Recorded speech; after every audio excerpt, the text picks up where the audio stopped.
ريال مدريد ملك أوروبا ومرعبها في موقف لا يحسد عليه. لعنة الإصابات التي لحقت به في بداية الموسم.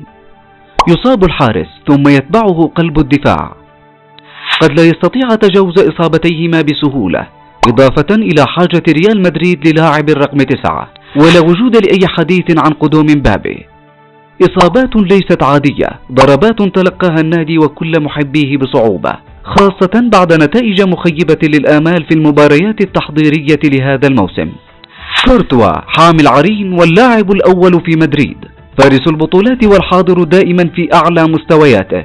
رباط صليبي قد يبعده عن الملاعب طوال الموسم.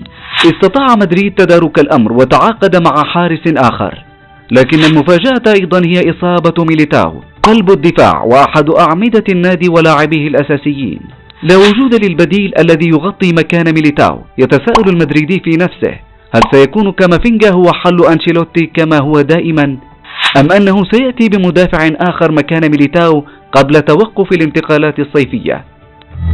تحلم جماهير ريال مدريد هذا الموسم باستعادة الدوري الإسباني من الغريم برشلونة، إلا أن ما حصل في مدريد يبشر بكوارث قد لا تكون على المستوى المحلي فقط، بل قد تحدث أيضا في بطولة الميرينج المفضلة ذات الأذنين، وقد يغادر من دور المجموعات وبنتائج ثقيلة. بداية موفقة لريال مدريد في أول جولتين، لكنها ليست مطمئنة لعشاق هذا النادي. ما قدمه ريال مدريد بالأمس وتأخره بالنتيجة خلال أول ربع ساعة أمام أضعف أندية الليغا لن يكون أول اختبار حقيقي لأنشيلوتي.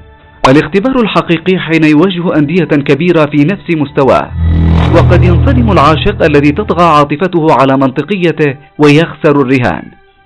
بيريز وأنشيلوتي ماذا سيفعلان لأجل مدريد في هذه الأيام الصعبة؟ رجل الحلول الأول بيريز لا يمكن أن يقف عاجزا أمام أي مشكلة. بكل تأكيد لن يخذل أنصار مدريد وسيأتي بالبدائل، وليست هذه المرة الأولى التي يتأزم فيها الوضع داخل مدريد ويخرج من الأزمة بأقل الخسائر، بل ويخرج بانتصارات دائمة.